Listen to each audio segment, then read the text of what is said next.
ce nouveau numéro de Réveille-toi pour être sur le chemin de la perfection. Alléluia.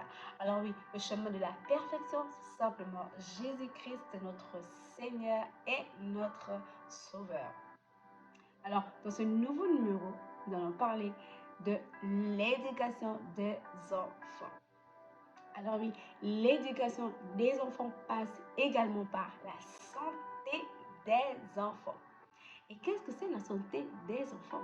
Eh bien, la santé, c'est un état de bien-être physique, mental et social. La santé ne consiste pas seulement qu'à être en absence de maladie. Eh bien, ça passe aussi par un état de bien-être. Bien-être dans notre mentalité et bien-être dans notre environnement, dans notre entourage. Eh bien, pour parler de l'éducation des enfants, nous allons nous intéresser au livre de Luc, le chapitre 2, du verset 41 au verset 50. Nous sommes au jour de la fête de la Pâque. Eh bien, c'est la grande fête à Jérusalem. Qu'est-ce qui se passe? Eh bien, Jésus a désormais l'âge pour aller à la fête de la Pâque. Eh bien, ses parents l'emmènent à la fête à Jérusalem. Et lorsqu'ils arrivèrent à Jérusalem, Marie et Joseph et ceux qui les accompagnaient, eh bien, tous furent tellement obnubilés par la fête, les couleurs, les saveurs, la nourriture, qu'ils oublièrent Jésus. Waouh! Ah, ils ont même ajouté la tour. Mais les enfants vont bien s'amuser aujourd'hui là. Et il n'y a pas que les enfants qui vont s'amuser. Nous aussi, il faut qu'on profite là. Ils étaient dans leur bain, dans leur petite bulle et tout et tout et tout. Et Jésus, pendant ce temps, il dit, maman, s'il te plaît, est-ce que je peux aller vite au temple là, je vais parler avec les prêtres et tout. Maman, maman, oui, tu peux aller. Vas-y, amuse-toi bien. Est-ce que je peux, maman, s'il te plaît, mais est-ce que je peux aller à l'église? Oui, tu peux aller. Elle n'entend même pas ce que Jésus veut clairement dire. Jésus est en train de te demander, est-ce que je peux, maman, s'il te plaît, aller à l'église, voir les prêtres et les maîtres de la loi? Et toi, tu es tellement, waouh, ah, mais Jérusalem, là, ça pète, cette année-là, tellement là, ils ont mis le paquet d'air, Moi, je vais partir, je vais tout visiter. Pendant ce temps, le Jésus te dit, maman, oui, tu peux aller, vas-y, oui, vas-y. Et Jésus était là, genre, elle vient me dire oui, là. Elle n'a même pas écouté ce que je lui dis. Jésus pas autant crier, méditer, parler avec les prêtres, les maîtres de la loi, poser des questions, parler. Dit, mais moi je pense que notre idée n'est pas très claire. Hein. Moi je pense que c'est plutôt ça qui s'est passé, Beaucoup d'enfants se retrouvent dans le cas de Jésus en fait. Aujourd'hui, beaucoup de personnes, beaucoup d'enfants ne sont plus écoutés par leurs parents. Parce qu'aujourd'hui, oui, on a TikTok, Facebook, WhatsApp, iPhone, PlayStation. Beaucoup d'enfants se retrouvent isolés, se retrouvent méprisés, se retrouvent mal compris, se retrouvent seuls parce que les parents n'ont pas fait attention à la demande, à la requête de leurs enfants. Faisons très attention à la manière dont on éduque nos enfants, à l'image qu'on renvoie à nos enfants en fait. Les enfants sont l'avenir de demain. Cet avenir-là, nous devons la préserver, nous devons la préparer dès maintenant. Jésus arrive à Jérusalem. Il voit que Jérusalem est tellement mouvementée et ses parents sont dans le mood, sont dans l'ambiance, quoi, comme on dit. Mais Jésus n'a qu'une seule requête, une seule prière. Et il a fait à ses parents. S'il te plaît, papa, s'il te plaît, maman. Mais ils sont tellement obnubilés par tout ce qu'ils voient. Ah ouais, ah oui, bah ça c'est la nouvelle tour Eiffel là. Oh là là là là là là. Ils ont installé ça con. Ah, je dois aller voir ça. Oh, mais ça c'est un nouveau magasin là. Oh, les choses même, les sacs, oh, les bijoux. Oh, maman, je dois courir là acheter. Oui, Jésus, tu peux partir, tu peux partir. Elle n'a même pas écouté Jésus.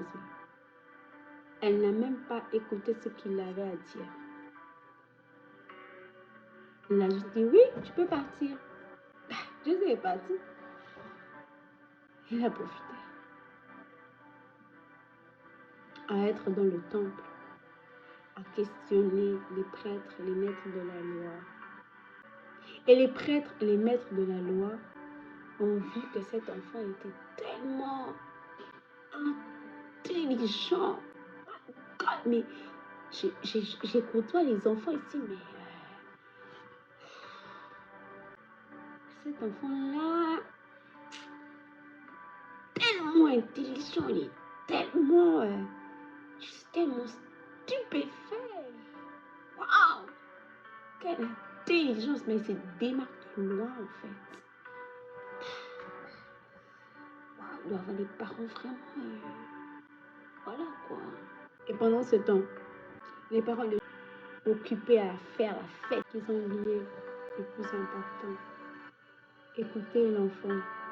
Ils ont été distraits par tout ce qu'ils étaient en train de voir. Ils n'ont même pas su à quel moment Jésus-Christ est parti en fait. Et beaucoup de personnes se retrouvent dans cette situation. Beaucoup de familles, beaucoup d'enfants se retrouvent dans cette situation. Ils se retrouvent incompris. Ils ont besoin de leurs parents, mais leurs parents ne répondent pas à leurs besoins en fait. Leurs réels besoins. Nous avons parlé de la santé. Cet état de bien-être. Beaucoup d'enfants ont perdu cet état de bien-être. Le bien-être surtout mental et social. Certes, ils sont bien portants physiquement, mais socialement, ça ne va pas. Et mentalement, c'est encore pire. Nous nous retrouvons aujourd'hui avec des enfants qui sont introvertis. Pourquoi? Parce que les parents n'ont pas veillé à leurs enfants. Parce que les parents se sont dit, ouais, de toute façon, ouais, je suis fatiguée aujourd'hui là. Non, je peux plus te voir là. Il y a d'autres parents qui insultent leurs enfants. Il y a d'autres parents qui blessent leurs propres enfants, mais d'une manière pas possible. Tu sais même pas pourquoi l'enfant est venu te voir, quel était le but de cet enfant-là. Tu le chasses, va là-bas. Quand tu es toujours en train de parler, va là-bas. Toi, tu es le plus gros mangeur de la maison là. À part toi là. Toi, si ce n'est qu'un manger là, tu es champion, one. Mais si c'est étudier, machin, c'est pas toi en tout cas. Le fait de dénigrer son enfant a une très grave conséquence psychologique en fait. Les parents ne comprennent pas ça. Un enfant est toujours intelligent. Un enfant est toujours intelligent. Et chaque enfant est spécial. Chaque enfant est réellement spécial. L'enfant ne vient pas avec un emploi du temps. L'enfant ne vient pas avec un mode d'emploi sur la terre. Mais c'est à chaque parent de discerner réellement qui est cet enfant-là en observant l'enfant. En l'observant depuis le bas âge. Mais cet enfant-là, depuis que je l'observe, l'enfant-là, il sera très grand. Il est attiré par la mécanique. Il est attiré par tout ce qui est voiture, etc. La fille là, depuis un certain moment là, il regarde maintenant trop les choses de médecins à la télé là. Bon, L'enfant là, il aime lire. Hein. Ah, bon. Mon fils, oh, tu veux devenir quoi, hein? Quoi? Pourquoi tu lis le livre là, hein? Ça t'intéresse? Dis-moi, qu'est-ce que tu veux devenir plus tard? Ah, ma fille, toi, je te vois regarder des documentaires, des médecins à la télé. Ah, tu veux devenir médecin? Oui. Ah, allons d'abord à la bibliothèque. On va t'inscrire à la bibliothèque. Comme ça, tu vas lire tous les livres de médecine. Attends, je vais t'acheter le thermomètre. Comme ça, tous les jours, tu vas me prendre la température. Hein? Tu as compris? Oui. Intéressons-nous à nos enfants. Laissons un peu le téléphone. Laissons un peu nos activités de côté lorsqu'on rentre à la maison. Beaucoup des enfants se retrouvent complètement perdus, complètement incompris en fait, complètement introvertis aujourd'hui.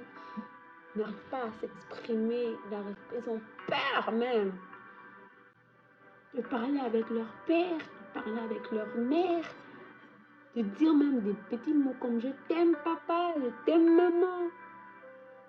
C'est devenu rare dans nos maisons en fait. S'intéresser à la vie de nos enfants en fait. C'est aussi simple que ça. Oh, j'ai prié pour que cet enfant arrive. Voilà que Dieu t'a donné l'enfant. Qu'est-ce que tu fais de cet enfant? Anne a consacré Samuel. Elle l'a emmené à l'église.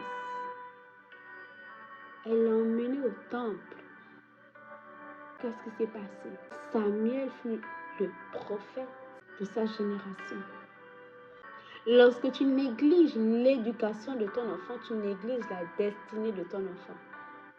Et sache que tu donneras des comptes à Dieu. Sache que tu donneras des comptes à Dieu pour l'éducation de ton enfant. Tu as crié à lui, ou même tu n'as pas crié à lui, mais il t'a fait la grâce d'avoir un enfant, 2, 3, 4 et plus. Qu'est-ce que tu as fait de ces enfants-là? Qu'est-ce que tu as fait de leur destinée?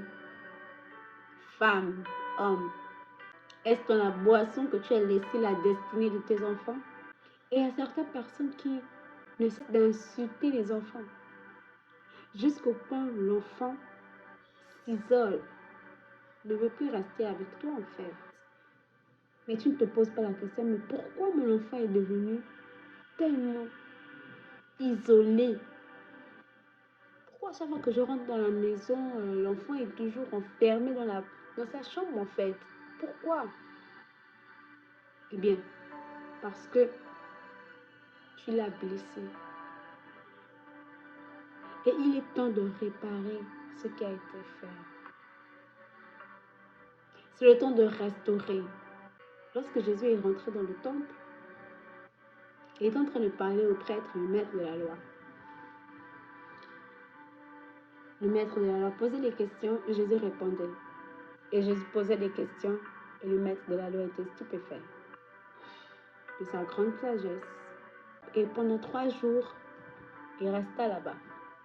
Lorsque la fête de la Pâque est terminée à Jérusalem, les parents de Jésus-Christ sont rentrés. Ils sont partis. Marie, Joseph et tous ceux qui les accompagnaient là sont partis. Ils ont fait 1 jour de marche sans savoir que Jésus n'était même pas avec eux. Ils sont quand même partis. Marie, t'as vu Jésus? Ah non, il doit être avec ses camarades là. Ah, ok.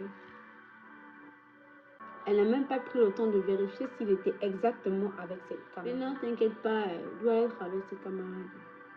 Ah, ok. Allons-y. Mais après 1 jour de marche, ils se sont rendus compte que Jésus-Christ n'était pas avec eux. Eh bien, qu'est-ce qui s'est passé? Ils ont fait demi-tour pour chercher Jésus-Christ. 1 jour, ils n'ont pas trouvé. 2 jours, ils n'ont pas trouvé. Troisième jour, il le trouve où? Au temple. En train de faire quoi? Parler avec les prêtres et les maîtres de leurs parents. Connais-tu les centres d'intérêt de ton enfant? Et lorsque Marie et Joseph trouvent Jésus, ils furent stupéfaits.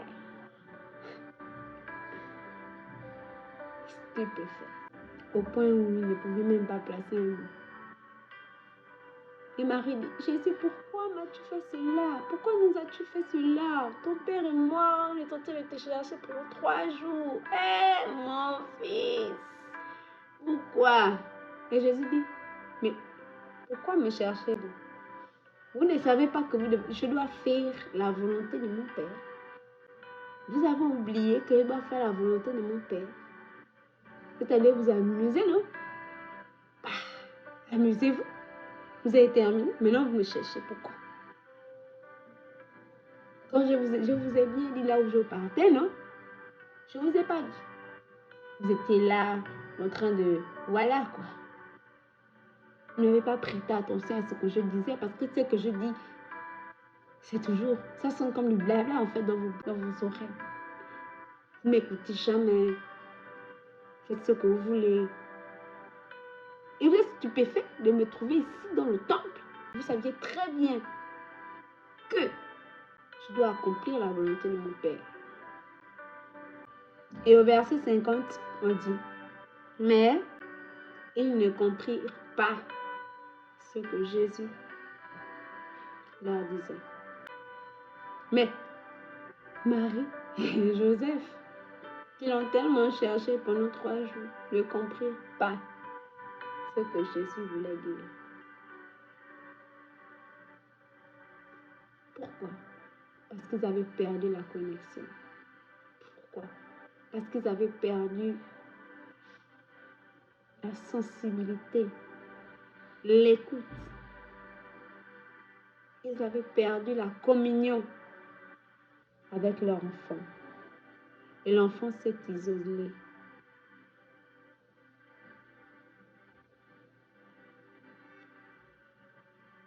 L'enfant avait une blessure dans le cœur. Et il est en train d'extérioriser seulement ce qu'il ressentait. Pourquoi me cherchez-vous? Ne saviez-vous pas que je dois faire la volonté de mon Père? Ils m'avaient emmené ici à Jérusalem. Vous savez bien que c'est à Jérusalem que je peux bien parler avec les prêtres, les maîtres. Au lieu de m'emmener là-bas. Et après, vous pouvez partir faire vos choses. Quand vous finissez, vous venez me chercher. Mais rien. Vous êtes stupéfait. Parents, connais-tu le centre d'intérêt de ton enfant? Discutes-tu avec lui? Sais-tu s'il a dans son cœur une blessure? Aujourd'hui, on se retrouve avec plein d'enfants blessés. À 15 ans, la fille est blessée. La fille n'a aucune communication avec sa mère. Le garçon, pareil. Mais où est-ce qu'il va trouver la communication? Dehors. Et on s'étonne que l'enfant à 15 ans, il a déjà une grossesse. Et on s'étonne que l'enfant à 15 ans, il vole déjà. On s'étonne qu'à 15 ans, il est déjà dans les gangs. On s'étonne qu'à 15 ans, l'enfant est déjà en prison. On s'étonne. On est stupéfait. Oh mon enfant, je t'ai cherché. Oh mon enfant, je t'ai cherché. Où étais-tu au temps chaud? Le temps que l'enfant était retiré. J'étais où? Tu ne connais pas le centre d'intérêt de ton enfant. Tu ne connais pas ce qu'il aime. Tu ne connais pas sa vie, ce qu'il vit à l'école. Tu ne sais pas si son professeur a déjà des vues bizarres sur l'enfant. Tu ne sais pas si le camarade de classe a déjà dit que c'est une lâcheté très simple.